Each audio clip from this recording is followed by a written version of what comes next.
Okay, let's proceed. Thank you, Mr. Chair, members of the commission. We just have time set aside for our state and federal lobbying groups to talk a little bit about the election outcome and what we can expect or what we may expect as we move forward. So with that, I would ask Ann and Alex to introduce themselves. They'll probably spend about 15 minutes on state stuff. Then we have Emily and Greg on virtual to talk about the federal side and answer any questions you might have. So this is a kickoff to our preparations for the legislative sessions. Thanks, Ann. Thank you, Mr. Chair and Commissioners and Mr. Administrator. I'm Ann Lincheski. Thrilled to be one of the lobbyists for Sherburne County, and it's great to be here with you today. Good morning. My name is Alex Hassel. I'm also with Lockhart Journal now, and I'm glad to be with you and working with you. Thank you. So, Commissioner, Mr. Chair, if it's all right with you, I thought I'd just give a little high level on the election and then kick it to my colleague and take your questions, if that sounds okay. Fantastic. Great, thank you. And so nice to be with all of you. We're very aware that it's been a trying time since Election Day for all of you. And so, hopefully we can switch gears a little and talk about not the election results, but instead the next session. So really a joy to be with all of you. We know many of you pretty well. We're a bipartisan team, so we work with the legislators and the governor's office, no matter who's in charge, no matter who wins, no matter who loses. And we're honored to play that role with all of you and with your leadership at the Capitol under the direction of Bruce. So big picture, you are very informed, so we don't need to tell you that the House is tied. However, I think people are focused on that and should just step back for a second and remember that the Senate and the governor remain the same. So of sort of the big three that we think of them as, the Capitol, two didn't change. So those two entities are being run by the same folks. The governor did not go on to DC. The Senate remained in its tight majority. Aware of the requests that we are looking at for this upcoming session. These staff members get very intimately familiar with projects over time, so it's important that they're aware that we will be moving forward as well. Our team has also met with all four caucus leaders in preparation of the legislative session, which is a key step in making sure that we are well poised to advance our priorities as well. Am I missing anything on kind of where we're at progress-wise? I would just say also thank you to Administrator Massault and all the staff that he has designated to help us in drafting and making sure that the language is accurate and providing materials that we can use with your legislators to help them understand your projects as well. Okay, I think we've covered it. We mostly hope to hear from you. We can go into any level of detail you'd like, but it might be more helpful to just have you ask us tell us what's on your mind. Anyone? Andrew.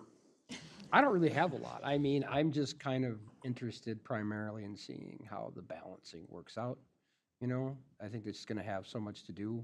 How many people are just going to be advocating for butting their heads and putting a stop to everything that comes through versus what percentage are going to advocate for trying to get something done, and I just, my base feeling is that remains to be seen. We can do what we can do, but we'll see. I'm not particularly excited about the what I'm expecting to see come out of the state the next couple of years in terms of any change. Bruce, maybe what you could tell us what they've actually, what you provided them and Yeah. what they've given? Yeah, so we've stayed fairly tight for our state legislative priorities. And so the first priority has been bonding for our road projects. We've been successful with, obviously, the Zimmerman overpass. So now we've been pivoting to 10 and 11, and we'll be putting in a bonding bill there. The second then is also to look at a bonding request, but it could possibly be a different type of a bill request for parks funding to do phase 2 of Two Inlets Park. And then Ann and Alex will help if we have specific legislative issues that come up. So a couple of years ago, if you remember, Amanda had identified that 24-hour response requirement that was very onerous, and we were able to get legislative fixes to that. So when we have very specific things when we're in the lead, we'll engage our state folks as well. With respect to bonding, it's always a challenge because Andrew has to navigate when we're doing MnDOT projects, and they call them locally led projects, which is another way of saying you get everything lined up and we might let you do our road. So, but what happens is we end up having to watch the color of money. So we have to do geo bonds and then also trunk highway bonds. And so it's a very challenging process, and they've been able to navigate with us. Right now, what we're really doing is getting our authors lined up for those bonding requests, and making sure that we get kind of everything lined up, and hopefully we'll either have visits to the sites from the committees if they do those, or have a chance to testify again. I think we also kind of watch some things to make sure we don't get caught by surprise. So Ann and Alex have been watching the North Star issue for the last couple sessions to make sure that we don't get caught again with that. So they do some really active monitoring for us, but then they also are keeping our face and our needs clear. They do not participate with, let's say, AMC's lobbyists or Micah's lobbyists, who are more kind of global. They'll do county program aid, things like that. So this is a very much a more bulleted approach. I do think this is going to be a difficult session to navigate. There's a lot of distractions. Obviously, with the tie in the House played out poorly last time because it ended up through an ethics complaint, sort of forcing a majority. And then we have a potential for a special election in the Senate, which could have implications. And frankly, the governor's office is politically wounded. So I think the dynamics are going to be very different this time around than it was last time. I think it's going to be interesting to watch how it gets navigated, because I think there's going to be a lot of distractions. So we know you're going to do as good a job as you can, but I'm not going to be surprised if we're still looking at doing the same things later, realistically. I do have one question. I'm just curious. Sorry, I'm just curious in regards to, is there any, and I probably want to refer to Andrew on this one, is there any opportunity to look at some dollars coming from the state towards where we are at in the planning for a river crossing, and any assistance as we're going into phase 2 of the health study? Andrew? Nothing? Yeah, so, you want me to start? Yeah, so we really haven't engaged Ann on the river crossing issue from a lobbying standpoint, just because it hasn't been introduced as really a bonding project. But I think it's something that if the partners want to consider, what it would take to do it, we could definitely look at it. I mean, the same thing, obviously, when you're doing bonding, you hear about other projects. So we monitor other bonding that in the area, but we haven't pursued that particular project. Likewise, child care initiative, housing initiatives, we're really pursuing through Micah and AMC. Commissioner Halls has been talking about some of our tax efforts right now that hasn't been introduced to Ann. If Representative Novotny gets to a point that he thinks it's ready for prime time structurally, we'd come back to you, add it to our priority list, and would tell me how much it's going to cost, and then we would go to town on that. So we can't keep throwing work at them without knowing it's going to cost more. But other than general information sharing on the bridge crossing, I don't think we've really searched out opportunities. Well, and the reason I'm asking is because the first phase of the study, I think we got, what was it, $1 million to help offset that cost? Yeah, that was through some energy transition opportunities. Yeah.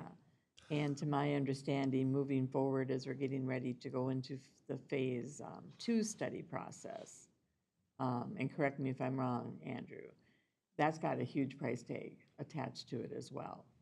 And so I was just curious if there would be any opportunities to achieve some funding to help offset those study costs. And Mr. Chair, I can, if appropriate, I can jump in a little on that as well. While we have not been expressly assigned that, as the administrator said, we're certainly aware of that project, and we're certainly aware of efforts in coalition with the surrounding, not only your county, surrounding cities, and where that's at. We'll certainly monitor that and let you know if those opportunities present themselves.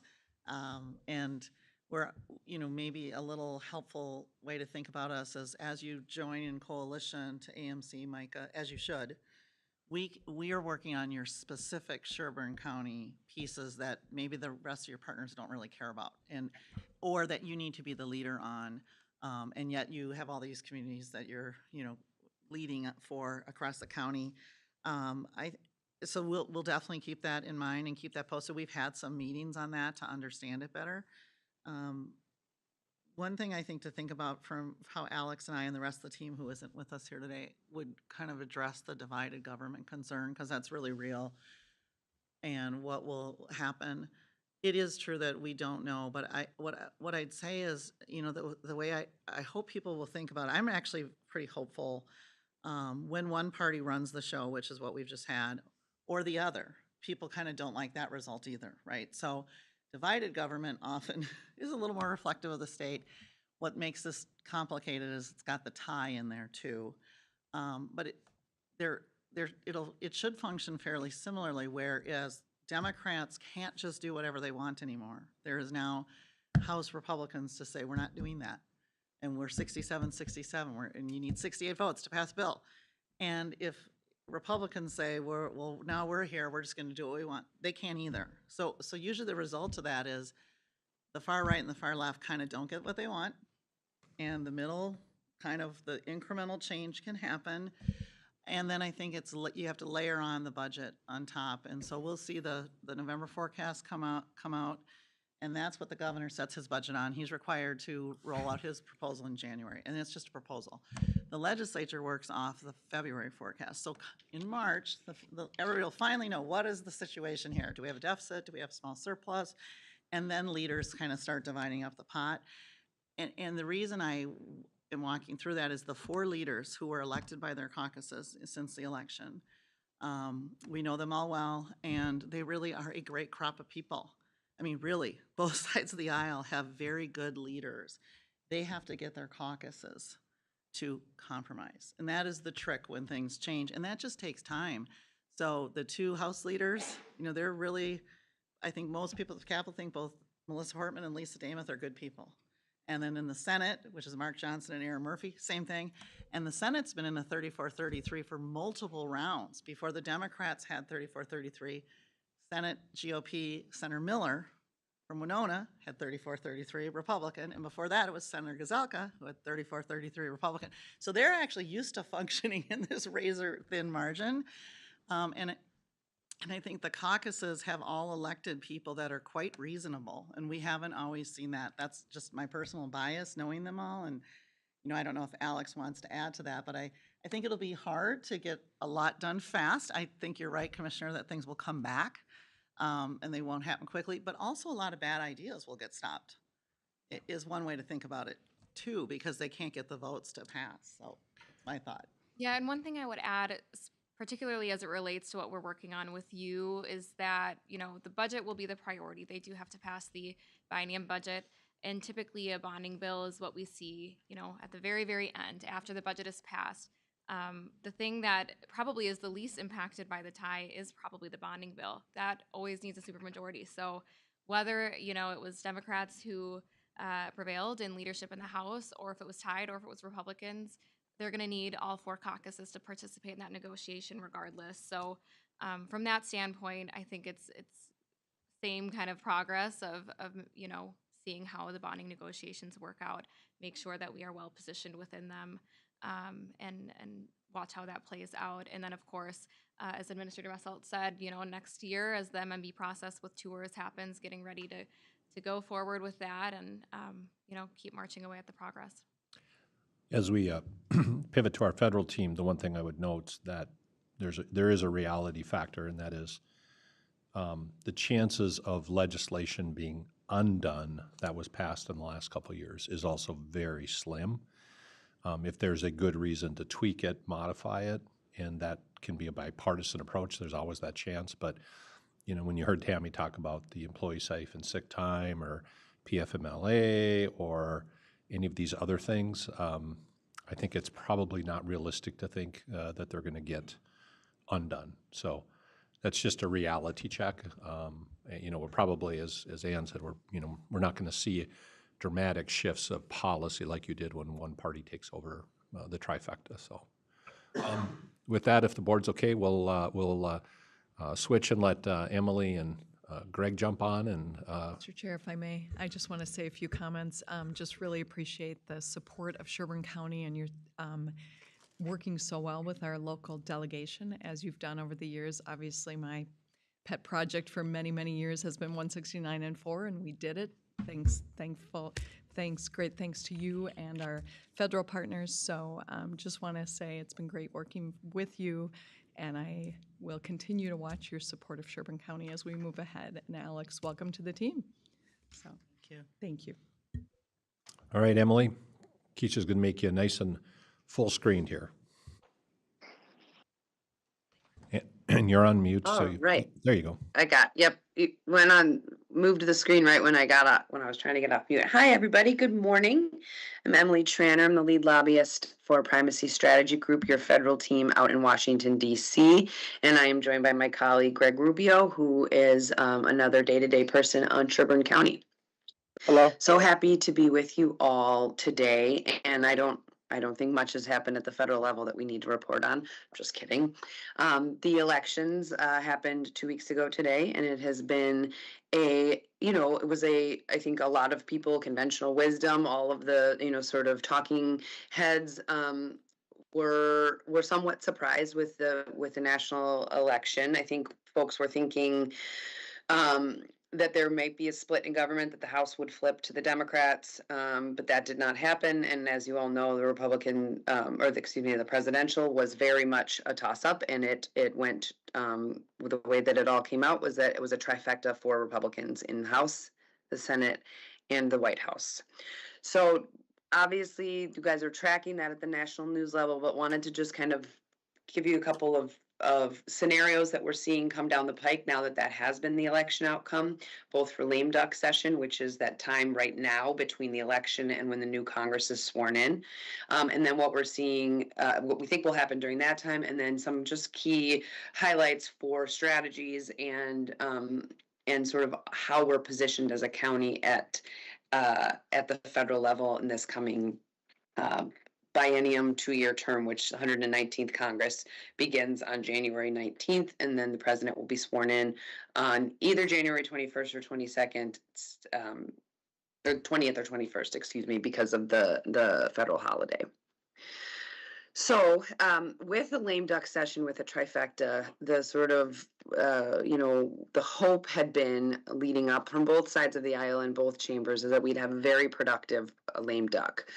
Because, if you think about it, a lot of members either aren't returning because they've lost their re-elections, or they've just won their 6-year term as a senator, or, it's sort of this like sort of grace period where they don't have to worry about taking tough votes. So traditionally, things can get done a lot more efficiently in that lame duck period. But when there is a trifecta like there is this time, the party that will be taking the majority in the new Congress is less inclined or has less motivation to do bipartisan things or, kind of move things off the list, because when they take full power in January, they can do things, most things without the minority, sort of as partners on that. So what that means, what implications for that are the budget. And then the other two things we're really watching are things like permit reform bill and the farm bill. Those were the three things that we saw as most likely going to be taken up and passed during lame duck. Right now, the discussion, which will focus in on the budget, is fluid. We are hearing things directly from our congressional staff and the Republican Party that, that there are still differing opinions within leadership about if and when to pass a budget. The three choices we see on the table are passing a full budget, which would take us through September 30th, 2025, and that the current sort of holdover bill, the continuing resolution, expires by December 20th. So we have to either pass that full budget by December 20th or another continuing resolution. So if we don't pass the full budget by the end of December, then there's either going to be a 3-month continuing resolution, which would take us through March, or a 9-month continuing resolution, which would essentially flatten the budget for the entire first year first fiscal year of the new administration. It seems to be sort of every day toggling back and forth between a full budget passage in December or that 3-month CR. If the 3-month CR is what happens, then that first 100 days of the new Congress will be very much focused on budget discussions, because they will need to, spend that time working out the differences and seeing what they can get passed. Sherburne has been extremely successful in the budget process for earmarks. Earmarks are the congressionally directed spending, those line item projects that our members, both Congressman Emmer and the 2 senators, request for us in the past. We don't have any pending in this bill, but seeing how the budget goes in the next couple of months will be or the next couple weeks to months will be really telling in how it's going to go over the next 2 years before, there's another midterm election. So just to kind of drill down a little bit further, on our membership, obviously Congressman Emmer, he remained in the third in line in Congress for leadership. He is the majority whip, which is an extremely, powerful position for our member to be in, but he is also clearly and demonstrated focus on his district and infrastructure needs and other needs like water infrastructure, things like that. So we have a really great advocate there. And the wonderful thing about our delegation is that they work very well together. So Congressman Emmer, Whip Emmer, and the 2 senators, Klobuchar and Smith, their staff work together very closely, and the members themselves would like to collaborate to get things done for the state. I think I will echo what Ann would say. Ann said about the state legislature, it's not always just up to the 3 of them. They have to deal with the entire caucus and where the winds blow there and what's going on with leadership in different committees of jurisdiction. But we do have very strong advocates in both chambers and in a bipartisan coalition. For example, one of our projects, I think the 3 projects that we're also, very much focusing on as priorities, as that we're being proactive on. Obviously, we will, we want to always make sure we're letting the county know about any threats or things that we need to be reactive to or on the defense about. So continuing to push for that, talking about the need for these infrastructure improvements will be extremely well received with our current leadership going into the 119th. And then just to point out a couple of sort of points of interest on the Parks project, we're really looking to make sure that we can be proactive and working with leadership.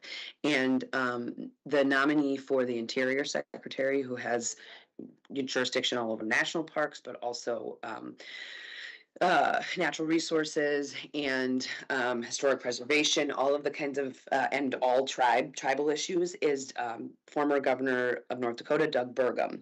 Our firm, Primacy Strategy Group, has an office in Bismarck, and we have very close ties with him. So we want to be really proactively a resource to folks as they come into this new administration to say, here are great projects, here's what's going on. And to boot, this is in Congressman Emmer, the third in line's whipped for Congress's district. So there's a lot of relationships and ties that we want to leverage to make sure that Sherburne County's issues are being best positioned for funding and for attention from the federal government. And I think we're very, very well positioned to do that. So happy to answer any questions. We are really in that sort of in between. I'm sure you're all seeing many cabinet nominees. That's really been the talk of the town, literally and figuratively, for the last 2 weeks. And I think what we will be seeing is, barring what we've heard of as recess appointments, which essentially means the Senate has to go completely out of session for 10 days, which they currently do not. They just sort of stay on a pro forma recess, but they're pretty much in all of the time. They would have to go out for 10 days before they could push forward recess appointments, which essentially would mean that all those cabinet appointments would be put forward as acting, but they would have all of the same powers as a cabinet member that was confirmed by the Senate. It doesn't look like that's going to happen, that particular mechanism. Senator Thune from South Dakota was elected as the majority leader in the Senate, and he is sort of kind of sort of student of the Senate, and senators take their roles and their powers and their the way that they engage with the whole system very seriously. But if that doesn't happen, which is again is not looking likely, beyond the budget in the first 100 days, there will be a great deal of nominations and confirmation hearings, and that sucks up a lot of time and a lot of oxygen out of the room. So we'll be watching that very closely. There are some that are very controversial, others that will likely just go through easily. But that is very true no matter when there's a transition of power from one party to another, or even from one president to another, because they like to have their own people around them. So that's what we're watching right now in Washington, and how it comes back to impact Sherburne County. And would love to answer any questions. And again, happy to be here. And Greg, sorry, anything you want to add, but we're always happy to be out here on behalf of the county. No, thank you, Emily. Appreciate this time with you all. Just as a quick logistical mention, when it comes to the nomination for Governor Burgum, the Native American component in regards to the park project, he has had a previous record where he has some capacity of support within North Dakota state itself into enacting certain Native American laws that provide protections. So there's definitely an essential factor there that can assist us when it comes to further conversations with the Interior's office, if confirmed, and as well as conversations continue within the continuing resolution that the 3 months mentioned before. There's been tons of preliminary conversations about trying to definitely get that budget done before December 20th, as mentioned, but they want to accomplish definitely the new administration's policy priorities, especially through what they call the budget reconciliation.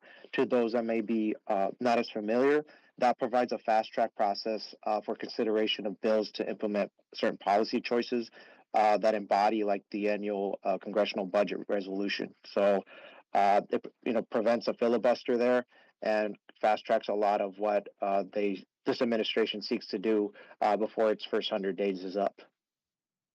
Great point. And the final thing I will say is that just looking towards the future of earmarks and or congressionally directed spending, one and the same, there are also, that seems to be a bipartisan tool that we don't see going away, but we would anticipate that there would be very, different rules based on the new leadership in the Appropriations Committee and what they will and will not fund. So we'll be watching those rules and that outcome right after the beginning of the first of the year closely. So just as we wrap up, a slight nuance, you notice the difference at the federal level. There's no such really thing as a bonding bill. And our lobbying group spends more time with the executive branch. So Department of Interior was noted, Department of Transportation, and at the federal level with Joel's project with the jail, Department of Corrections. Or Marshal Service in this particular case as a subset. So a little more focus there, and then the earmark process, which doesn't exist at the state level. But we will be focusing now in December with our legislative priorities. You've heard kind of what they have been, and then hopefully see both teams hit the ground running here in January. Good. Well, Commissioners, thanks for your time. I wanted you to hear their outtake on the elections as well. So. Okay, and also thank you, Mr. Chair. Emily and Greg, just wanted to send my gratitude also to you. We've worked a lot together in the last few years and have really been successful. So just appreciate all your work, keeping Sherburne in focus out there in DC, and just really, really grateful for everything. So thank you. Thank you, Commissioner, and thanks to you all for the opportunity to be with you today. Likewise, Seeing you again real soon. privilege. Yep. See you All right. soon. Thank you. Thanks all. All righty. So, we are now on to, looks like consider approval of agreement for prosecution services with the city of Baldwin. Mr. Chair, with your permission, if Don could address this. Okay, outstanding. Good morning. Morning.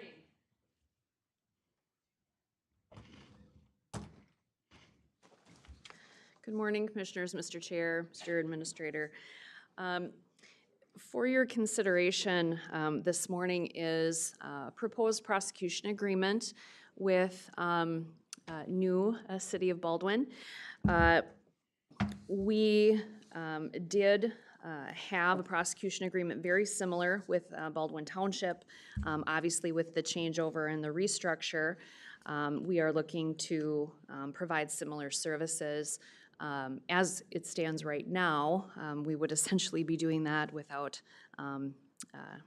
any compensation or funds coming our way. This would provide for us to be able to provide those prosecution services and do that with collection of fines, which again is pretty consistent with the rest of the prosecution agreements that are currently out there.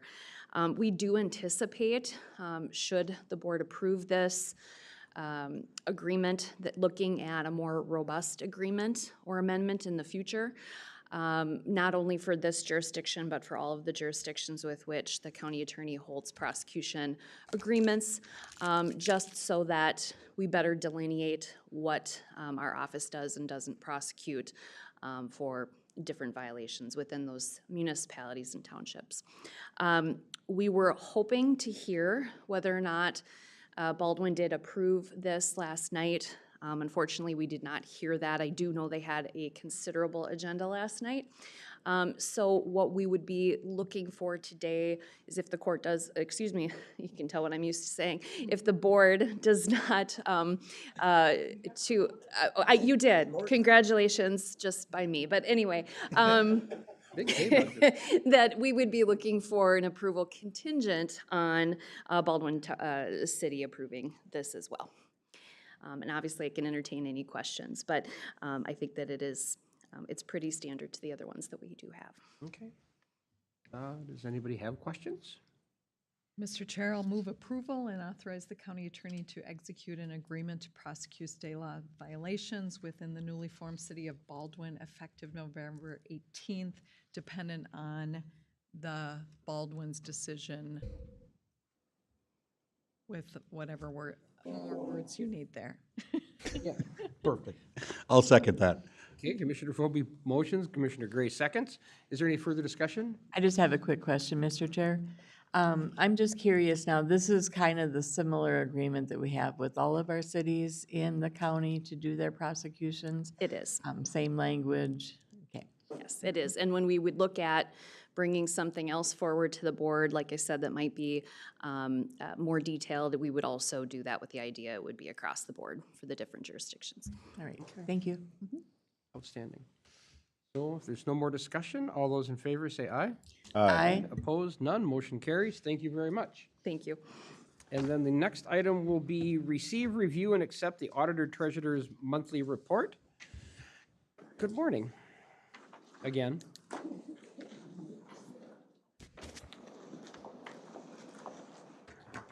Thank you, Commissioners, Mr. Chair, and Mr. Messelt. My name is Sherilyn Kapsner. I'm the Accounting Manager in the Auditor Treasurer's Department. As Bruce had mentioned earlier, we have the post-election review going on, so Lorraine is occupied with that, so I'll be reporting in her stead. So hopefully I will do her justice. In your packets, you have the October trial balance report prepared by myself and the 3-page investment report prepared by Finance Officer Brenda Davis.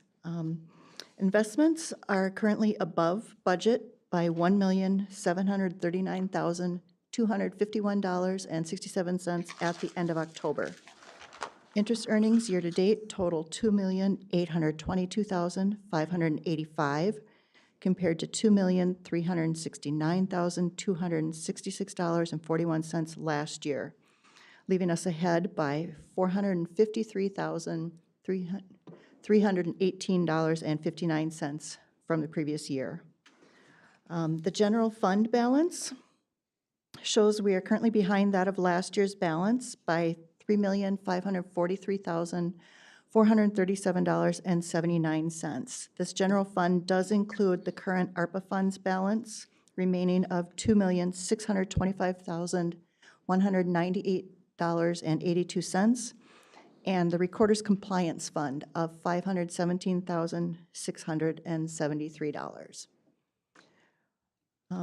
The budget to actual report is page 6 of your packet.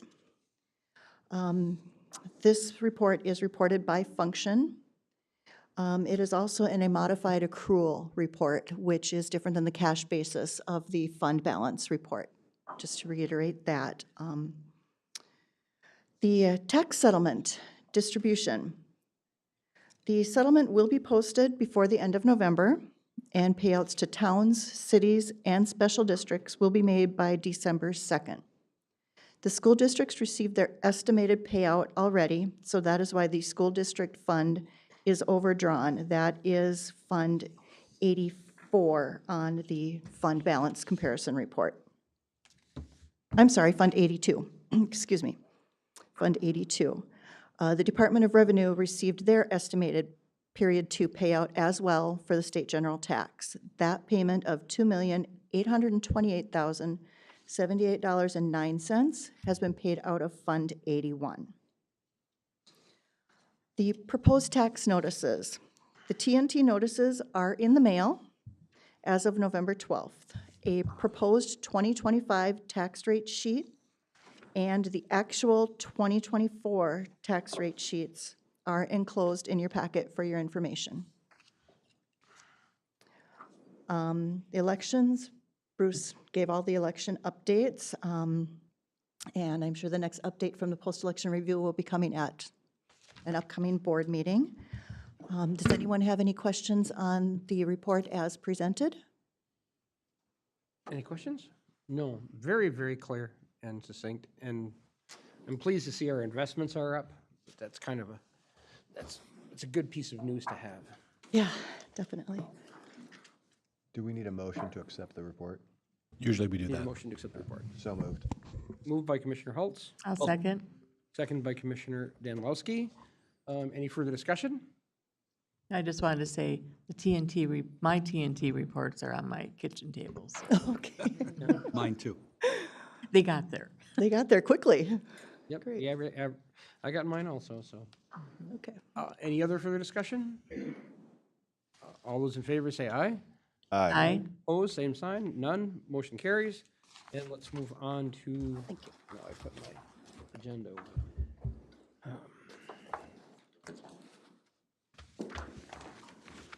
Nope, there it is. Okay. All right, let's see. We are going to consider approval to amend Sherburne County Ordinance ORD number 729 to a solar-related business. We need a short break here.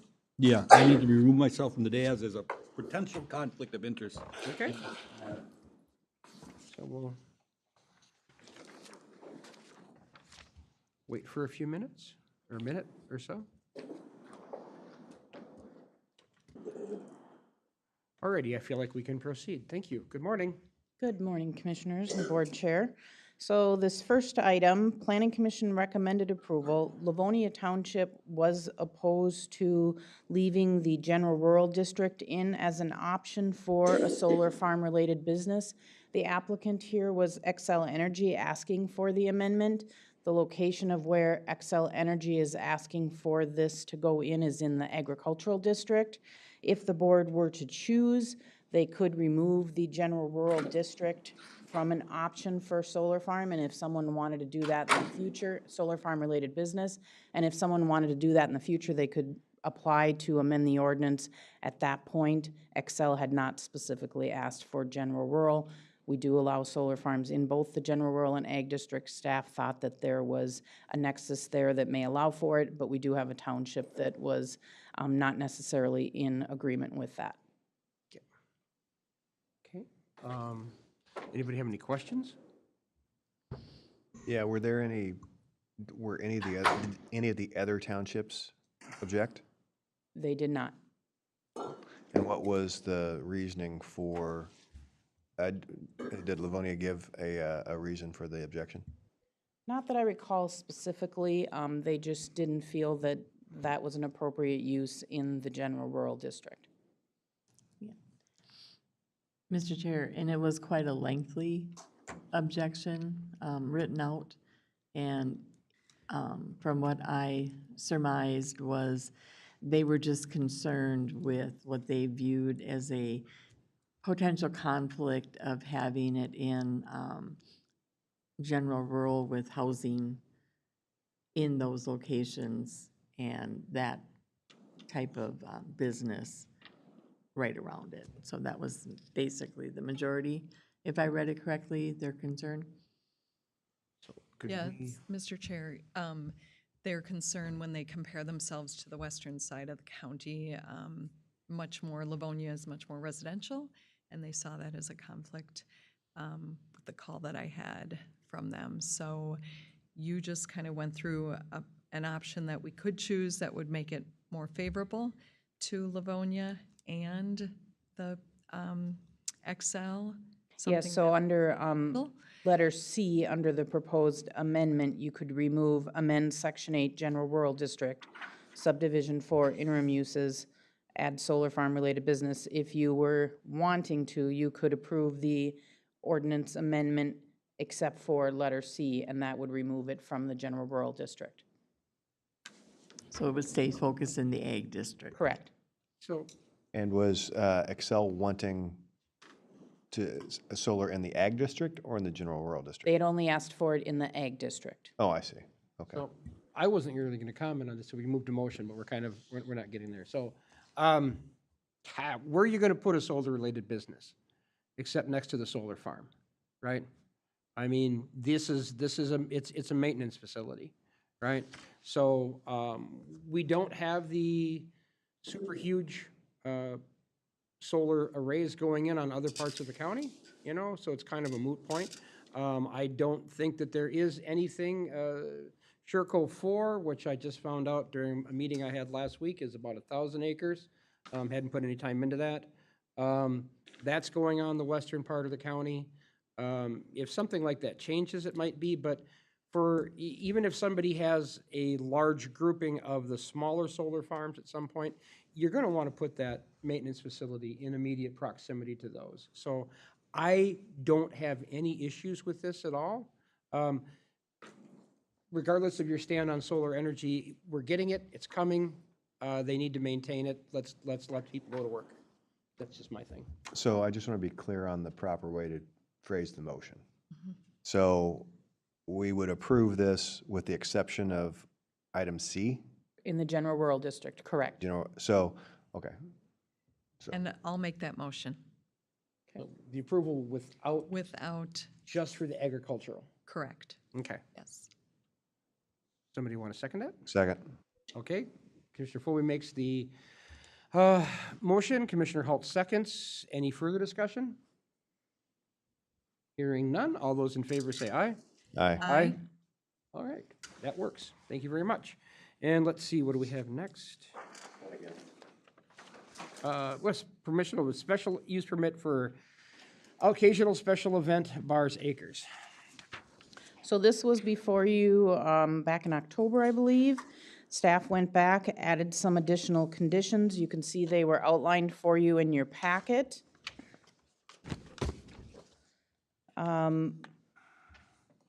Item number 9, which was one of the conditions, was that the property owner had to have a Minnesota licensed design professional do the code analysis, which was done, and we did receive the report on that, but we have not received anything that those issues have been addressed, so we left that in as a condition, and that'll need to be resolved prior to operations next year. And then you will see that condition number 14 gives you 2 options. One of those options is the number of people allowed on the property is determined by the number of parking spots on the property. No additional parking will be allowed on the streets, or the number of people allowed on the property is to be determined by the number of parking spots on the, it says street, but that's a typo, that should say property, plus 12 additional spots on the west side of 169th Street Northwest as identified, designated, and managed by the site plan and security plan. And then depending on which option you choose for 14, you have 2 options for number 15, either no parking signs posted on the east side of 169th Street or no parking signs parked anywhere along the street because we would not allow parking. And so the board would need to make a decision with regard to that. Okay. So do you, wishes of the board to have any further discussion on this before a motion, or just move to motion and then do discussion? Well, I think we got to figure out which option before we do the motion, right? Okay, all right. So I'll kind of break with tradition here and just jump right in, right off the top. As much as I respect people being able to have a good time, and as much as I think it's a good charitable organization, it's simply on too small of a property. It's just too much noise. I tried to sit there and think about it. I mean, I live on a similar sized property in a neighborhood full of similar sized properties. And I'm not opposed to the business in my neighborhood. I'm not opposed to what people do for hobbies. But this particular event involves constant loud noise in the dark every weekend in October. That you're going to, I mean, chainsaws when they're running. The last time I heard a chainsaw running in the woods at night by me, I could hear it, and that chainsaw was a mile away. You know, at night. You could hear that kind of stuff in the neighborhoods, right? So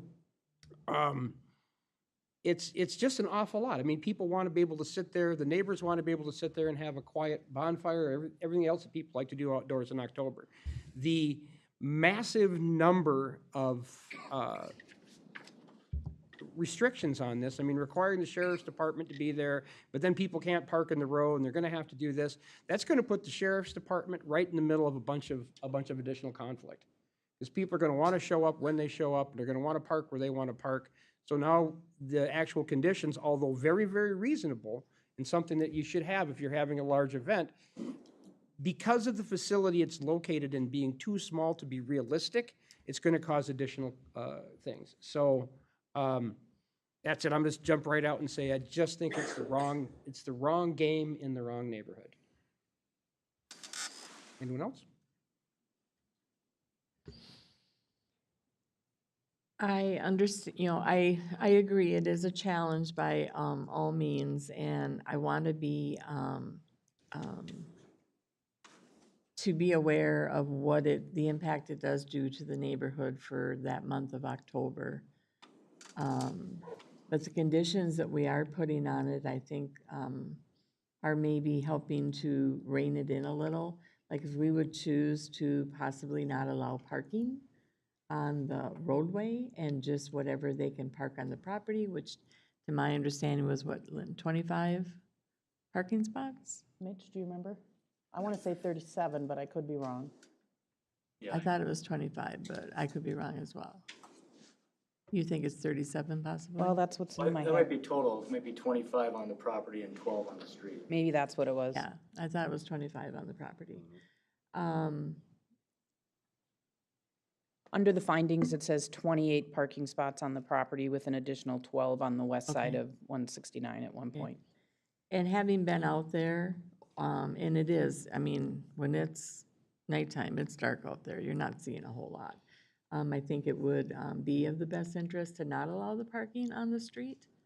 And knowing that, the good cause, and watching Facebook, even though there hasn't been any complaints to it, there are a good number of these events happening in the rural areas. There was one around Thompson Lake, and I don't think they had a permit. So it's kind of challenging to make this decision, but I would be in favor, and possibly if you're looking at maybe limiting the time frame in October to possibly not the whole 4 weekends, that's a discussion to possibly have. But I know that these applicants have put a good number of dollars into improvements on the property as well. I want to make sure we're aware that we keep that in mind too. So I would be Replace looking their at. own septic. Pardon? They Yeah, replace their own septic. yeah. Where did we fall, I forgot, on the hours that were allowed? The hours that are in the packet, 7 to 10? yes, 7 to 10 p.m. during the months of October on Fridays and Saturdays, and operates Saturday during the month of October, one Saturday during the month of October from 2 to 4 for younger children to visit the site. And if we're really firm on that, you have got to be done by 10 and all noise shuts off by that point in time. Another question, have we heard from any of the neighbors on these potential changes on the conditions, anything like that? Have we got any other additional feedback outside of the applicant? Not specifically on the additional changes, just in general that it caused them issues. You know, I guess where my head's at is 20, if it's limited to the 28 parking spots on property, that contains everything on property. There's going to be noise. But if it has to be done by 10, I don't know that that's any different than any other noise ordinance for people throwing a party on Friday and Saturday night. You know, happens every week. It doesn't necessarily happen every weekend. I get that. But I think this does minimize impact. So I'm, you know, I don't really want it. I really don't want the parking on the street. I think that's an issue. But keeping it isolated to the property, having the hours, have it shut down at 10. You know, I think one of the issues that we have to keep an eye out for is, I think this is to your point, is how, you know, how would people know that parking's full, right? So they drive out and there's not a parking space there. How are they going to know that? So I think there's, did we think through that at all? Or did the applicant talk about, you know, how they would manage that? Because I'm not quite sure, you know, how they would deal with the fact that somebody shows up and the parking lot's full. I think you could require that they put out no parking signs during event. Yeah. You know, they would be portable, but that could be a requirement that's And reasonable. Mr. Chair, I do know that on their website, they sell tickets, so they could sell an X amount of allotment of tickets to make sure they don't over do the parking. I think realistically, they would have to introduce a very complicated appointment system to keep it down to 28 people and not have people showing up, right? And then the people who don't get it, who simply know it's existing, are going to show up, not be able to get in, and be angry. And angry people drive terribly. I mean, this is, I mean, I've dealt with a lot of large events over the years in rural areas as law enforcement. And also a couple of years that I worked for the Renaissance Festival, part-time. So I'm not unfamiliar with what the requirements are here. You know, I'm just going to keep going back to, it takes more space than under 6 acres to do one of these things. It just does. You know, the noise abatement and everything like that. And I'm a big fan of Halloween. The kids come and tour my yard because I put out a lot of stuff, and kids walk around out there at night, and we have loud music playing, but it's Halloween night. And I shut off the music at about 10 p.m. And that's really just for the neighbors, and all the neighbors know it. And if anybody ever complains about the wolf howling from my house, I'll shut it off. That's not a big thing. But it's a hobby. It's not a business that I'm conducting. So. Yeah, I was at the planning and zoning meeting the night that this applicant made the discussion. I mean, we had a long, lengthy discussion in regards to this, and I was the one that added the thing that they have to come back in October to add, you know, to review and see how they did. There's many things that are going on here that are hard, as Greg said. Parking's one of them. Township Road, I was Clear Lake Township Supervisor for years. I couldn't imagine parking on the road at night, you know, township roads. That's just, so off-street parking would be the only way I'd vote for this. The other thing is there's little kids, all of that. They'd be serving food at night, walking around. I mean, we've got not a safety issue, a health issue. There's lots of things that I don't think are addressed here. I agree with Greg that it's kind of, you know, a small property for where it's at. I live in a residential neighborhood, and I can't imagine someone doing that in my neighborhood. It's just, I mean, as much as I applaud them for doing this as a fundraiser and doing that, I think it's great, but still, we have to look at the rest of the residents, why they bought their property, what they're doing with it, you know, that type of thing. So to me, it's a stretch. You know, it's possible, but it is a stretch. Mr. Chair, I was just wondering, we do have some things, and maybe we could add, like, this is an IUP. We do have in here that it would be reviewed. There is a noise ordinance, not to exceed. Maybe open to letting them try it for next year and then address, we can revoke the IUP if it turns out that they cannot make this work to the satisfaction of the neighborhood and the roads and such. That's a lot of judgment calls without some real solid metrics that we can say. I mean, is it, we're gonna say if we get 5 complaints from the neighbors, it ends, or 10 complaints, 20? If 3 neighbors show up, does that count? I mean, I just don't know how we do the metrics on it. I mean, it's kind of one of those things, it's just,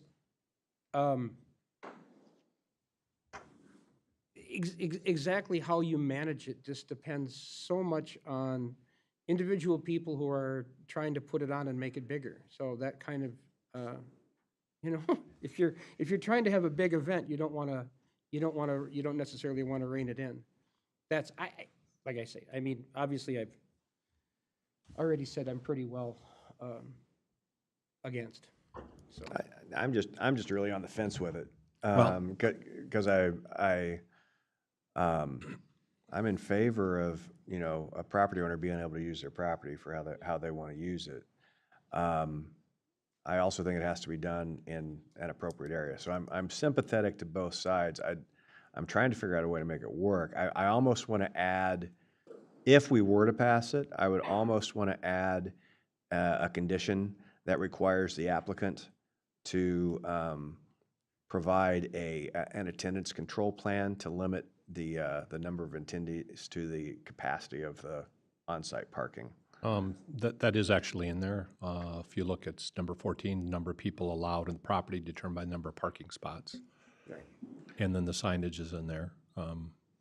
Yeah, I mean, it is kind of there, but it doesn't, to me, that's a matter of fact. Yeah, you're limited to the number of people that can attend on based on the number of parking spots. But that doesn't provide a plan on how they're going to make that happen, right? As far as people randomly showing up and the parking lot's full, right? You could add language under 14, and shall provide the county with a attendance control plan. Which could be a reservation system of some kind. Yeah. Right. Yeah.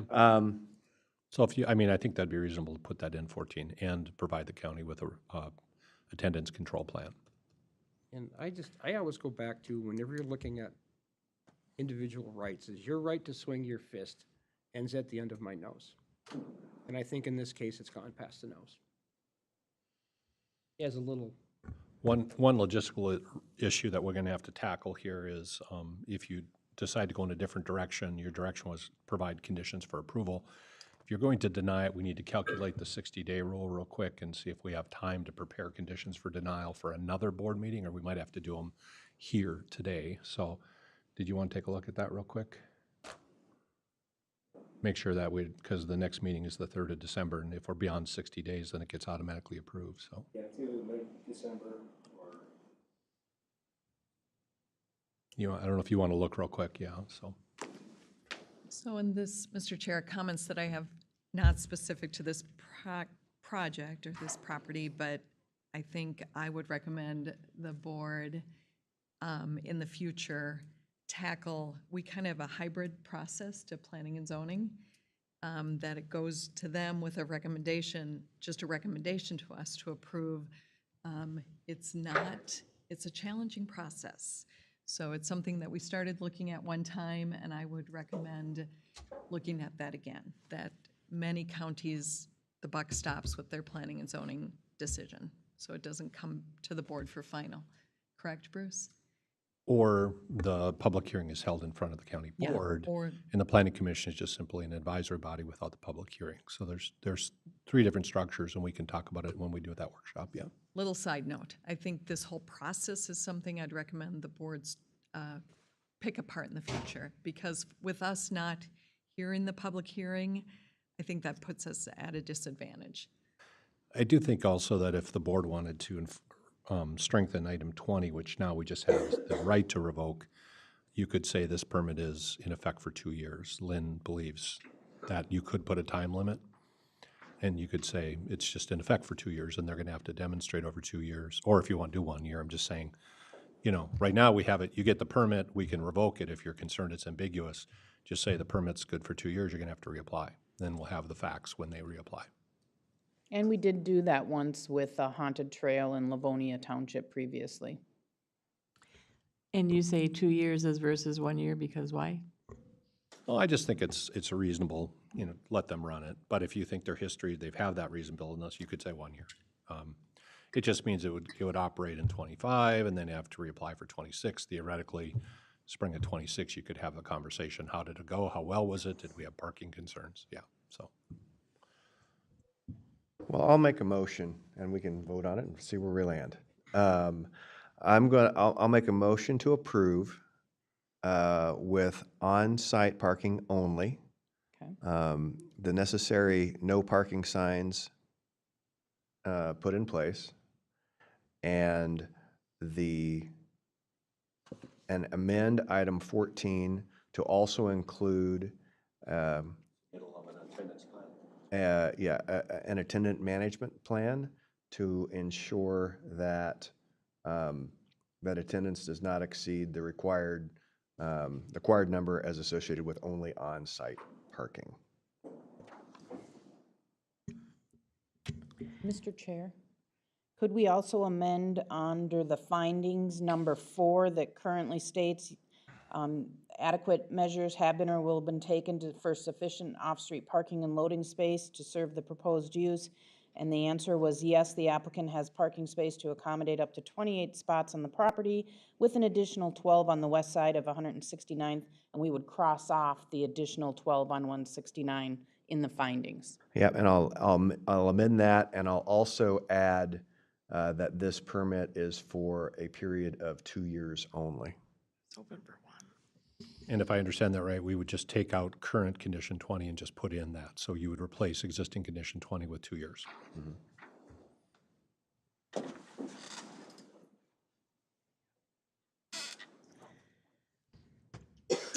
Mr. Chair, would the motioner be open to a friendly amendment of making that 1 year for this first round? And then? No. Yeah, yes, absolutely. Yes. Yes, I would approve amending it to 1 year. Okay. All right. With that, then, I would second that. Okay, motion has been made and seconded. Is there any further discussion? Number 20, after the month of October, if we're only going to be for 1 year, would we strike that on number 20? Yes, my understanding is we're striking number 20, and instead 20 would say that the IUP was good for 1 year from today's date. Would the applicant have to reapply for the IUP? Would he be charged for that IUP again then? Yes, they would need to go through the IUP process again. Okay. Mr. Chair, my thought on the 1 year would be at least we'd have an understanding of what we have said here and how it worked, and then be able to pivot if there's any things that needs to be addressed. And I would also say, just from a discussion standpoint, we could get through 1 year, see how it went. And then If it went well, when they reapply, it wouldn't necessarily have to be a 1 year at that point. It could, if it went well, it could be a multi-year. We could modify the conditions at that time. Yeah. Okay. So if I'm wrong, we'll move ahead. Or if you're right, We're gonna hear it. We're gonna hear it. Okay. Motion and second, more discussion. One second, is there any further discussion? I don't know, our attorney is giving us some really funny looks. No, that's just my face. We're the court, remember that. For We're the the court. I'm okay with being the court as long as we don't have to wear the wigs. So, at any rate, so then all those in favor say aye. Aye. Aye. Opposed, nay. Ayes have it, the motion passes. Don't we have to do it by roll call if it's, okay. No, we're good. No, we just marked down the minutes. It was a 4-1 vote. Commissioner Felber are voting no, so. Yeah. So, let's see. Now, we're going to move to approve and amend Sherburne County's ordinance numbers 278 for cannabis-related business. And Planning Commission held the public hearing on this one. We did not receive any comments, and Planning Commission recommended approval. Okay. So I guess at this point, we'd entertain a motion. I'll make a motion to approve. Commissioner Gray makes a motion to approve. I'll second. Commissioner Folby seconds. Any other discussion?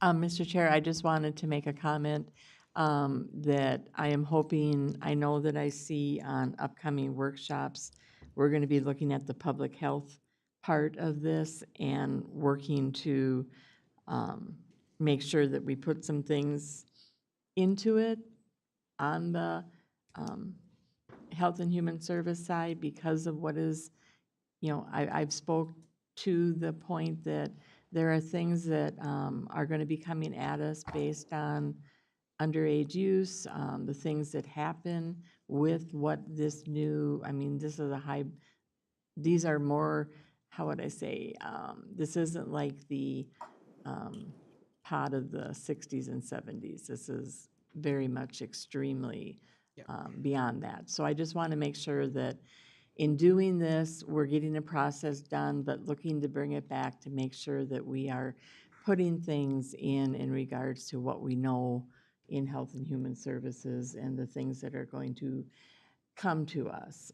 So I just wanted to make sure that I made a comment on that, and I look forward to that workshop to discuss that, because we don't see at the dais that other side of this issue in regards to how it is affecting people and our youth. Yeah, this is one of those things where I've said up here many times that whatever decision we make affects public health. And this is one of them we're making, and we made this decision before we encompass public health in this, and I think we have to in the future. We got to put them just the same. I think this is just a situation where we ran out of time, and we needed to get done, but we need to address this immediately after the first of the year to get the public health aspect of this taken care of.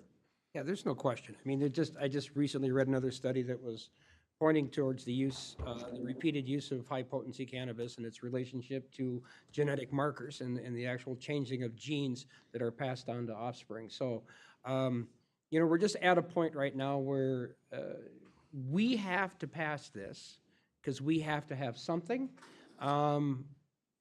If there's some movement later at federal level to change the schedule so that we're able to do more effective research, then we'll have a better idea of the public health aspects in it.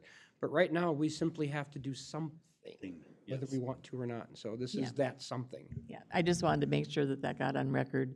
Absolutely. Because when you talk about the genetic markers, there's also what happens to a young developing brain, and the introduction of cannabis to that totally does a total rewiring and a total effect.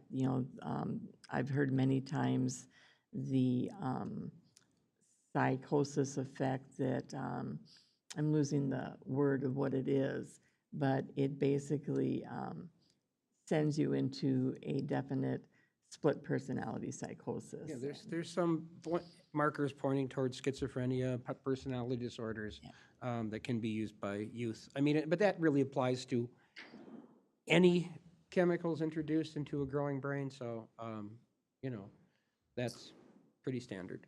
Not that it's good. It's just that's just what we're looking at here. So,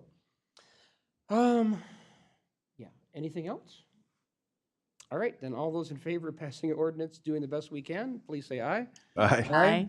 Opposed, none, and we'll move on. Thank you for adding that last part too, doing the best we can. Yep, okay. Let's see, and now we are going to consider the approvals of ordinance relating to the regulation and registration of cannabis retail businesses and lower potency hemp edible retailer business. Hello. Good morning. Jennifer Pym, Assistant Sherburne County Attorney again. By the way, Jennifer, it's good afternoon. It is afternoon. We've been here a while. The clock rolled right on by me and I didn't My notice. apologies, Thanks time for the flies. correction. Yeah. So the public hearing was this morning. There were no comments. I had proposed a few typographical corrections for the board here. This is the ordinance which is specific to the retailer registrations, which local units of government will be doing. In particular, counties will do them if the cities or the townships delegate that authority up to us. It's my understanding that the townships, by and large, are looking to do that. That has been the response from the township meetings that folks have had. And there may be a couple of cities that are interested in doing that as well. We are still working out the joint power of agreements. Drafts have been sent to those local units of government. There have been some conversations about those. Just as an update, the Office of Cannabis Management has not yet put forth official proposed rules for cannabis, any of the cannabis licenses. It is also my understanding that they have not yet scheduled their lottery for the social equity applicants for those pre-approval of licenses, although it's their intent to try and do so before the end of the calendar year here. So that means it will be sometime later in 2025, whether it's the first or second quarter, that we might start to see some of these businesses. The county currently has a moratorium on all cannabis businesses, but that does expire at the end of the day on December 31st of 2024, which is the reason, again, why the county needed to kind of get these ordinances in place. And so this is before the board to regulate and to walk through the procedures for registration for the retailers, whether it's the cannabis, the medical cannabis, or the lower potency hemp retailers. Does anybody have any questions? I know we've gone over the drafts in the past. Does anybody have any questions or should we just move directly to a motion? Mr. Chair, I'll make a motion to approve with the Assistant County Attorney's recommendations for grammatical changes in the ordinance. Thank you. Commissioner Holtz makes the motion. I'll second that. Commissioner Gray seconds. Any other discussion other than mine, probably? I don't know. I'm just Again, going to this say, I is- mean, I just think you did a bang-up job. Yeah, I think so too. It's still, again, we have to look at the public health aspect of this. Yeah, I mean, It's along with the planning and zoning aspect of it right after the first of the year. Get that workshop done and get that taken care of. I mean, when I reread the ordinance again, it has everything we talked about putting into it. It's clear. I can understand it. It's really put together very, very well. I'm very, very pleased with it. I am at least somewhat pleased that Commissioner Gray gets to sign all the permits next year rather than myself. But that's a secondary concern. Thank you for that. I know. I'm always a giver. That's the thing. Things could still change by then. Yes, that's true. Staff was wondering if we could amend your comment instead of a bang-up job to a smoking good job. Oh, there, yeah. Right.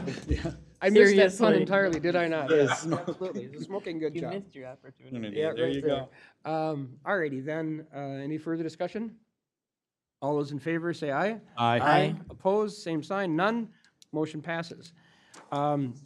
So, we are, thanks again. Thank you. Great job. So now we're on to Commissioner Correspondence, Committee Reports, upcoming meetings, and future agenda items. Who would like to go first? I'll jump in here real quick. The biggest thing that I've been dealing with since the last meeting was, of course, all the election concerns, lack of information, misinformation, intentional misinformation. So that's what I've been up to. Given the length of this meeting, I'm also at this point going to challenge my fellow commissioners to keep their comments short so we can move on. Thank you. Mr. Chair, with I that. think he's sitting closest to Rayanne over there, so that's it. Okay, who'd like to go next? I can go next. I would like to congratulate Commissioner-elect Brad Schumacher and welcome him to this dais in January, and I have nothing else to report. Okay. Wow, that was quick. I'll be next. Beat that. I'm gonna do this really fast. November 7th, I did the first steps.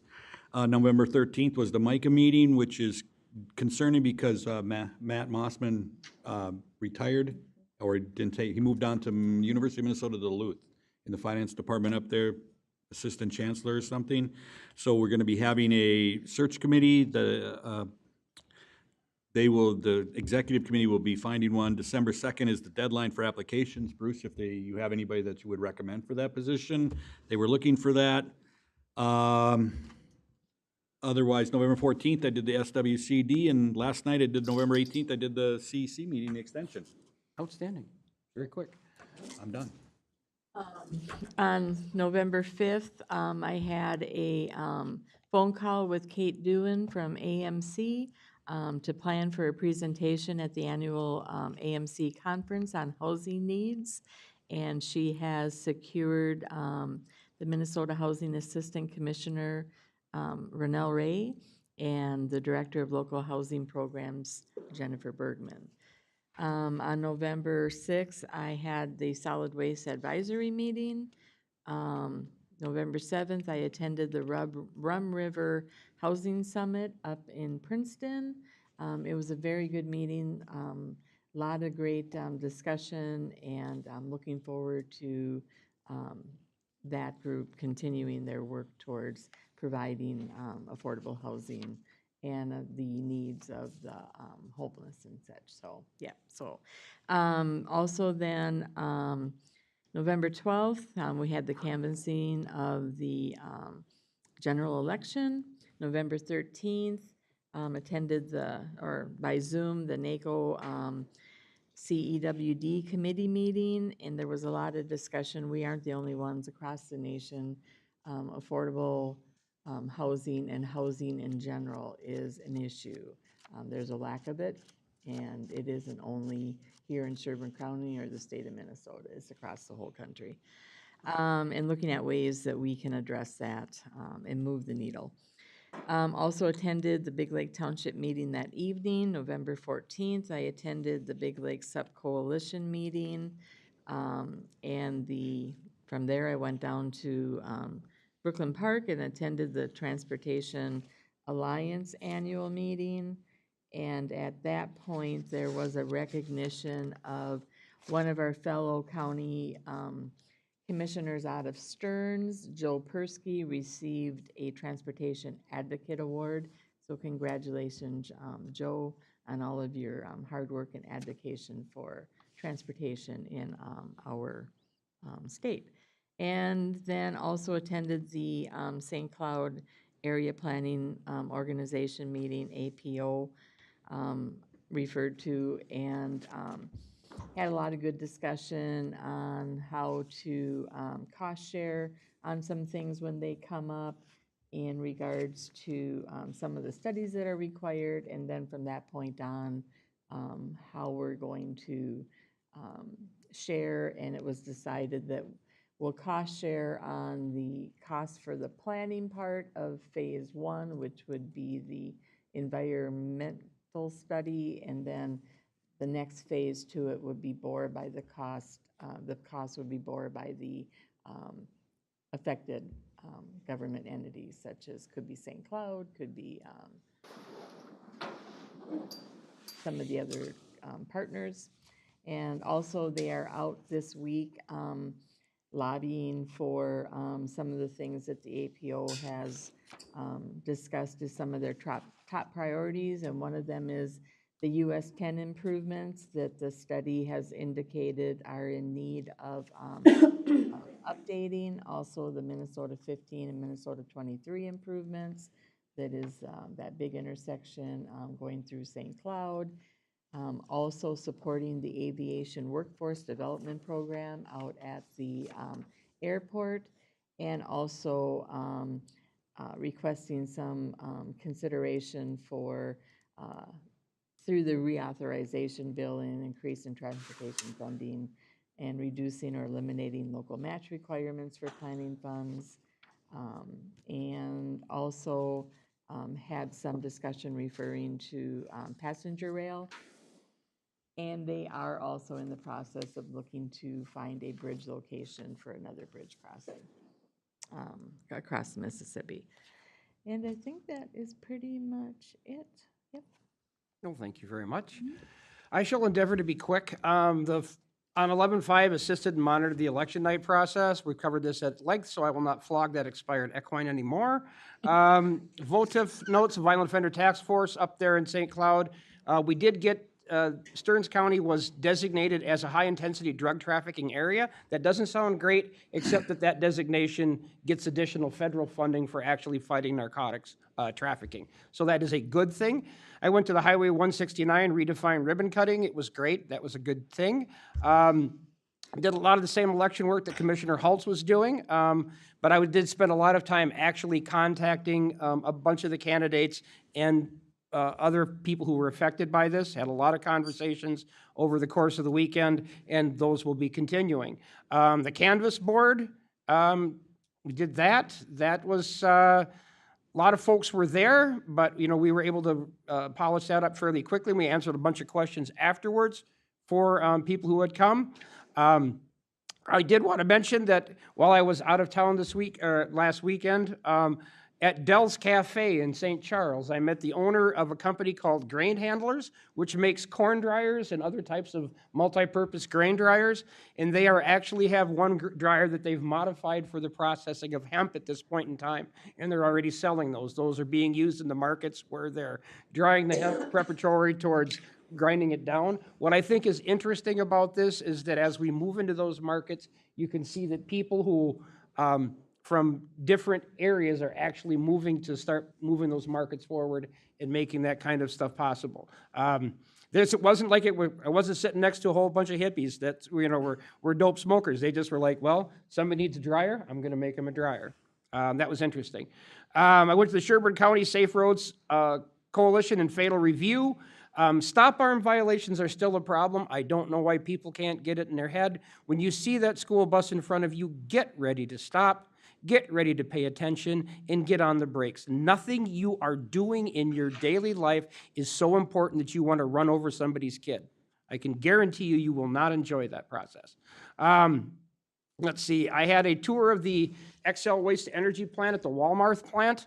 It was a coal plant that was upgraded to doing, working on waste. I won't spend a lot of time on it, except I will note that it only produces 18, 19 megawatts, but we're looking at 500 tons of trash a day are going up the stacks. And they're making those stacks cleaner all the time. That's a lot of trash. We could really use more of that. Future agenda items. I have received communication from employees who maintain that current DEIB training has made them feel like this workplace has become a hostile work environment. This is something I was personally worried about when we signed the contract with Culture Brokers. I think it's worth noting that Hennepin County did not renew their Culture Brokers contract. I would like a report on the agenda, not on a workshop, in January, and I would like to have the opportunity to vote at that time on continuation of that contract. And I'm not going to talk about the people who brought me this stuff because I understand how civil service works. I'll leave it at that. And after spending some time with EDA groups in St. Paul discussing solar, it's got me thinking about getting more involved in EDA. One of my pet industries is the firearms industry, so I've started talking to people who are in firearms industries, firearms accessories in the Sherburne County area. We do already have some of those. You know, there'll likely be a bill next year that's going to promote domestic ammunition manufacture. Congressman Emmer put it in this last year. A lot of the big Eastern companies are relocating. Smith & Wesson, Remington, Palmetto State Armory continues to expand their operations. I'd like to get in on some of those markets for good, solid jobs in this area. I think one of the things that we could do to do that, and one thing that's been communicated to me, is I would like to put a Second Amendment support resolution back on the agenda in January. And that's probably all I have at this point in time. So I think at this point we will recess the regular meeting, and then as we get ready to go, we'll reopen the Community Health Board meeting in a little bit. I'm going to say 5 minutes. Give people time to take a short break.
I also don't have the clicker.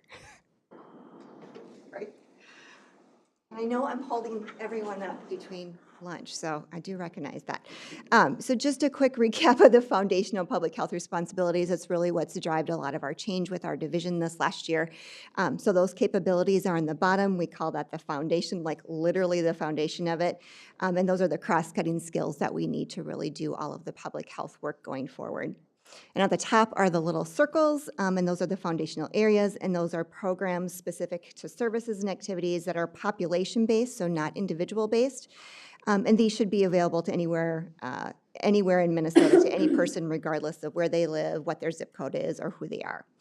And I've heard someone this week talk about this kind of new approach as we're going up to the balcony. So we're really looking at it from a systems approach. So not individual programs and services, but how do we function as a whole in governmental public health. So just a quick highlight of two of those areas because I think they're really relevant as we continue to talk about cannabis and work with ordinances and just all of the landscape for 2025. And so I'm going to invite some subject matter experts up when I get through this. But the area of assessment and surveillance is really all about data. How are we collecting it? Are we assessing it, analyzing, and using it? We're going to be paying attention to gaps in the distribution of diseases or community issues.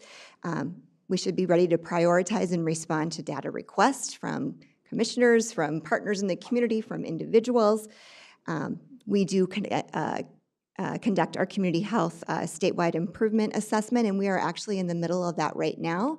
And if some of you are attending the SUPS Coalition meeting tomorrow, there's a component of that meeting that will help us inform our assessment. We're going to do some forces of change exercises there to get kind of a wide swath of folks that attend that and where their views are on what we need to know going forward.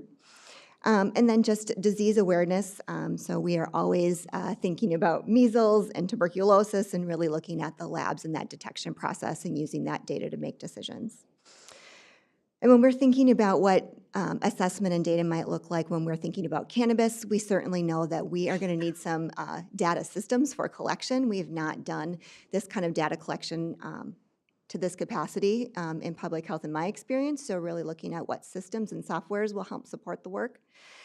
Thinking about the complexity as there are many different agencies that kind of have their hands in cannabis work, from us in public health to law enforcement to health systems to county commissioners to city and township officials.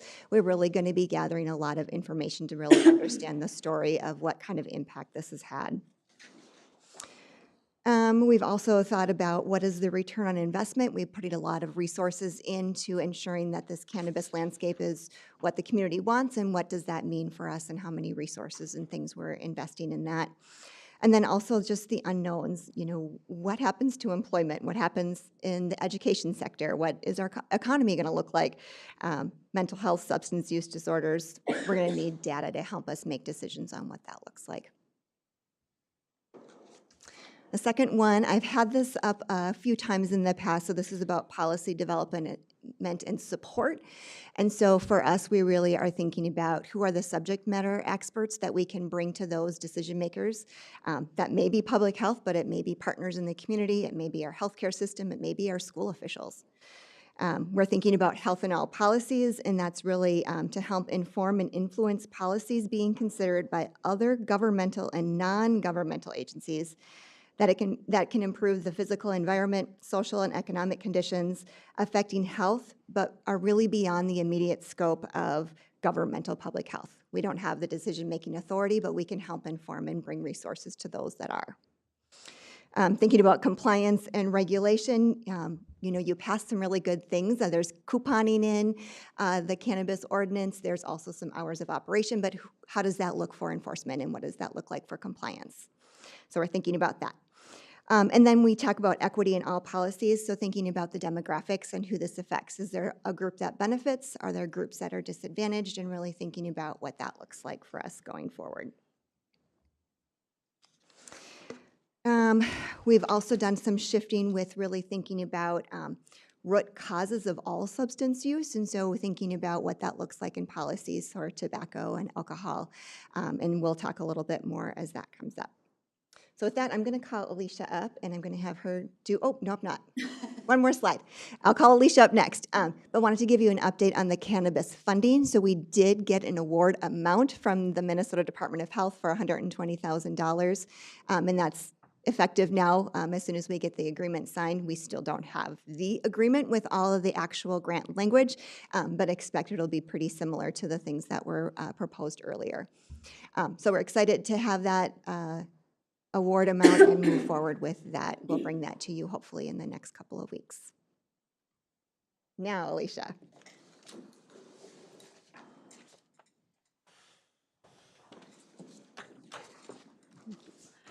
Good afternoon, Commissioners. My name is Alicia Maxwell. I'm a Community Health Coordinator with Sherburne County Public Health, and I also coordinate our Sherburne County Substance Use Prevention Coalition, otherwise known as SUP.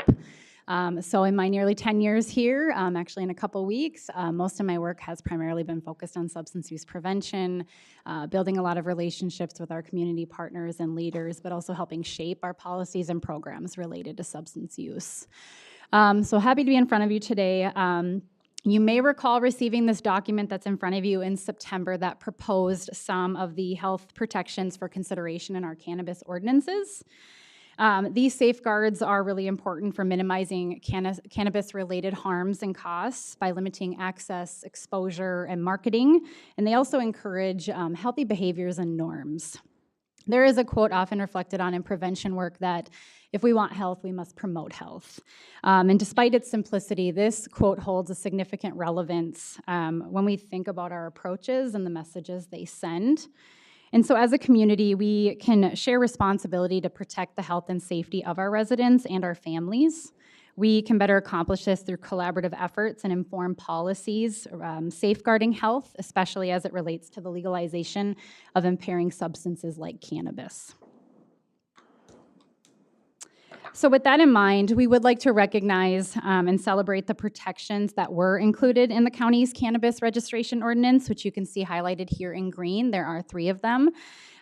These included limiting the number of cannabis retail registrations to 1 per 12,500 residents, setting minimum distance requirements between cannabis retailers and youth-oriented facilities, including schools, daycares, residential treatment facilities, places of worship, and attractions within public parks regularly used by minors, as well as prohibiting the redemption of coupons and price discounting for adult use cannabis products. So we really do appreciate the support and inclusion of these provisions. Within this document, there were several other protections that were not included in the county's cannabis registration ordinance, which you can see highlighted here in yellow. Please note that there are more options beyond what you see here for cannabis retailers, lower potency hemp edible retailers, as well as for temporary cannabis events.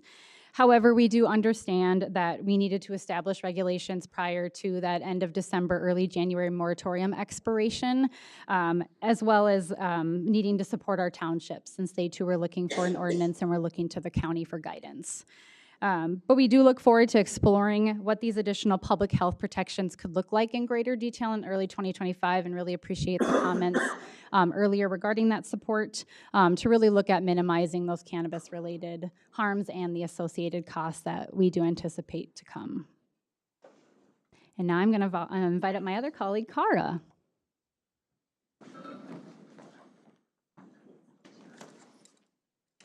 Right, and the last 2 slides to get you out of here. I'm Cara Zoller. I am a public health supervisor. It's the Healthy Communities Unit, which is a newer unit because of our restructure, but it used to be our health promotion. And so in this unit, I supervise the community health coordinators. Alicia is one of them. And looking at Nicole's slide about what sort of that foundational area is, it is chronic disease and prevention. So we do a little bit different work than the rest of Health and Human Services, that we're really community-based, population-based. We don't have clients like the rest of Health and Human Services. So we're sometimes a little bit different in what we're doing and how we're funded. So if that, just to give you a little bit of a background and sort of using the slogan, we are making the healthy choice the easy choice out in the community. So working with boards and schools and work sites and healthcare and all the different partners on these things. And really doing that, what we call our PSE work, policy, system, and environmental change work. So that's our client sort of work. The upcoming opportunities to invite you to are ones that you probably already know of, but they're just the ones to round out the rest of 2024. The Substance Use Prevention Coalition does have great commissioner participation, but anybody, including other community partners and public, are always welcome to attend these meetings. So the dates are up there for the last 2 of the year. As well as SHAC at the state level, which has a December meeting. You can connect with Nicole about that. And again, we have a great commissioner designees involved in that. And then just the third piece that is really like our storytelling and our feedback and our community engagement is just that open invitation always to discuss your concerns, share your ideas, and definitely review and reach out for data or connect people to us within the community that have concerns or have some data needs. I'm in charge of next slide. Okay. So last slide is really what we're looking forward, moving forward to in 2025 and just some ideas and things for you to sort of plant these seeds or get your feedback of more information that you might want us to collect as we're bringing these forth. You already talked about the education session, so thank you. We do have, I believe it's a CHB that is scheduled for January 21st, and we would be happy to be ready to go ahead with that, and that's really probably jumping ahead to the 3rd bullet point. So I will come back to that, but really looking at those additional protections for specifically cannabis registration and that ordinance, but also aligning alcohol and tobacco. Secondly, really we're pretty good at helping with process things. And so we would love to be involved in what does this ordinance implementation look like, and especially the monitoring and the evaluation. How can we help do those pieces? How can we, outside of the ordinance, look at substance use? What are the trends? What are the stories that are happening out there? That's the really important piece that sometimes the data doesn't get. But you know, the kiddo who gets into the low potency hemp edibles and thinking that they're gummies, you know, what are those stories that we need to know? And it's really multidisciplinary. So lots of people involved within the community, work sites, law enforcement, all those ones. And again, how do we evaluate what we're doing? We have grants that fund our work, and they have big work plans and they have big evaluation components. So we have to do this work. So we want to open that up and share that information too. In regards to the 3rd bullet point to proposing updates, one of the struggles we had in having input about the cannabis was that our existing alcohol and tobacco weren't good ones to look to. They hadn't been updated since 2018, and you know, we came to the board in February and started that conversation about the tobacco ordinance. So it's really a great time for us to come back now and say, now we have cannabis, that was the urgent time-sensitive one. How can we come now and align all of our ordinances around substances? And look at what some of those proposal things were from February. I can tell you Alicia, as our subject matter expert, has been out doing the work of talking to the cities about their ordinances around tobacco and getting feedback, especially through the Sherburne County Substance Use Prevention Council. And this again is where we have our biggest impact, our biggest effect in public health, in a policy, in a system change, in an environmental change. And I've been around long enough in tobacco prevention work to look at like the Minnesota Clean Indoor Act and how instead of working on an individual change, some of those pieces put into place really changed our health outcomes, really changed our health behaviors. Freedom to Breathe, the update to that was in 2007. And that's a long time ago all of a sudden, but that was when, smoking was in work sites, in bars and restaurants. Had the update in 2019 for e-cigarettes, had the update now in 2023 for cannabis. So it's always a constant point of coming back to the ordinance and what do we need to update or what can be added to it.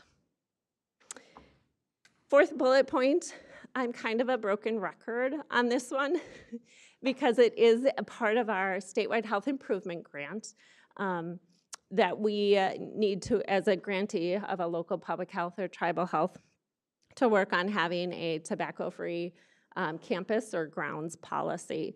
We've had great work with outside organizations. St. Cloud State is tobacco-free. Healthcare agencies, our parks are tobacco-free.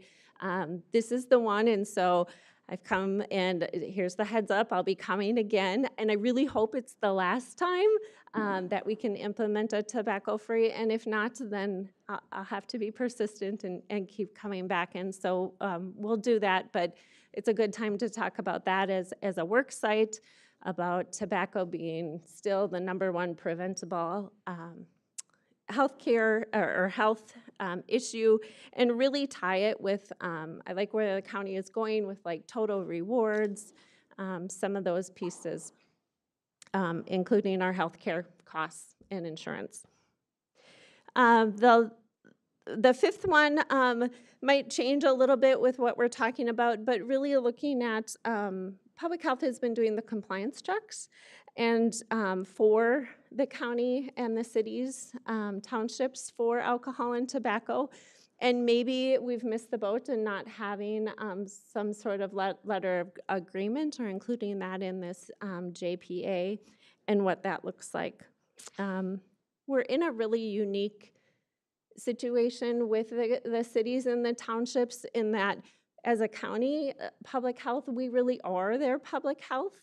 They don't have their own public health department at a city or township level, except 3 in the state that have city level, or 4, I should say. So we really want to work with those jurisdictions, but do we need to have something more formal and to have that conversation? Data collection and sharing is a big deal. Our compliance check database actually crashed this year, and so at 1:15 we actually have our first of several, hopefully looking at different systems we might need to track compliance checks. It literally came in the 1990s on a floppy disk, if you remember those. That was our compliance check database. So IT has not been a fan of it ever since, and so that's definitely something we have to find a way for doing that data collection. And then the last 2 are just as to throw out there possibly 2 other ordinances to consider or look at. One around youth diversion. So what does that look like if under 21 is using or possessing? And what there have been things in place within the schools and through community corrections, but is there something more where we really could do an ordinance that looks at what does that education look like, especially when it's an addiction, and how can we connect with resources and chemical health? And then a special events ordinance, so a little bit of that cannabis kickoff about a cannabis event. Could you have events happening such as a 5K or a concert that might want to have some things in place about what does EMS look like? What are those high-risk kind of safety concerns if there's a weather issue or restrooms and those sorts of things? So we just threw those last 2 on there to come back to. I'd say our focus is on the top 5 above as priorities.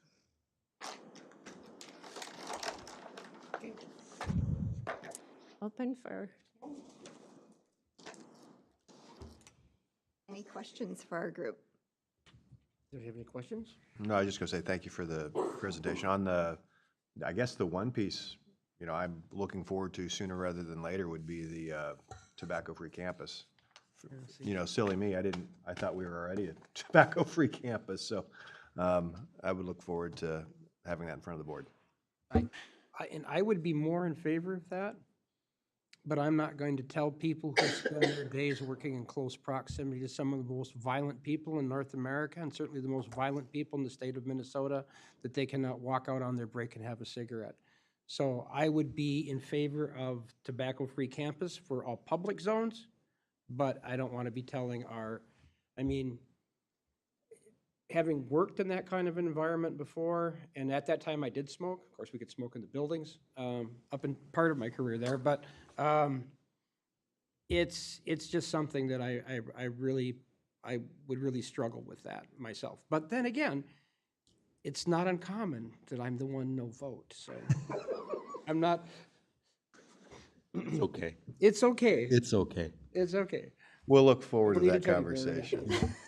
Well, and in the past, the courts have weighed in too with juries, so it's a broader conversation that we'll have to have. Oh, that's fine. I'm just, I can't recall an employer that I worked for that wasn't a smoke-free campus. So. Yeah, we're not unique, but it is a challenge especially with, as Greg said, public safety that are kind of stuck on campus and then the courts. But, you know, the conversation hasn't been held for a few years, so maybe attitudes have changed. And, you know, a lot of this will have to be processed, and so we'll just start the conversation. And, you know, if you guys are ready to put some staff time and energy behind these, then we can start processing with our partners and things like that. Yeah, thank you. Yeah. And if three of you have 5 minutes afterwards, I'd like to speak to you. Sure. And I just want to, this is probably my last Public Health, Community Health Board meeting, so thanks for all the work that you do. I believe everything we do at the county could be looked through the lens of public health and community health. And a couple things that I wish would have been done while I sat here is a tobacco-free campus of sorts, whatever that makeup would be. I thought we'd do that for sure in the 8 years I sat here. And also really encourage again to be a part of the SCAT meeting at some point, Health and Human Services, or do a round of townships and cities, get at their meetings, because that's the piece of counties that townships and cities don't do. They do roads, they do planning and zoning, they do all of that, and some of them have no clue that county component, and I think they would be great partners if they knew that. And so I would love to see that happen. I won't be here, so hope it happens after I'm gone. But thanks for everything. Well, we certainly appreciate you. You've been a terrific advocate and support locally and statewide. I know your participation on SHAC and AMC has been super instrumental. So we again, thank you for all of your years of support. Thanks. And I want to add that too. Thank you as well for everything that you do to try to move us towards being a healthier county. And I want to, what was that Gregism you just said at the dais today in regards to where your fist, how does that? Oh, when you, yeah, well, I didn't make this one up. The old adage of your right to swing your fist ends at the tip of my nose. Yes, okay. Write that down. That's a good thing to use, because this is all encompassing of that idea. Your rights, can't bang my nose. All right, thank you. All right, so I think that's it. Having nothing else, we will adjourn this meeting, and we are 6 minutes ahead of schedule. You're welcome. See? You're okay. It's okay. It's okay. You got through somehow.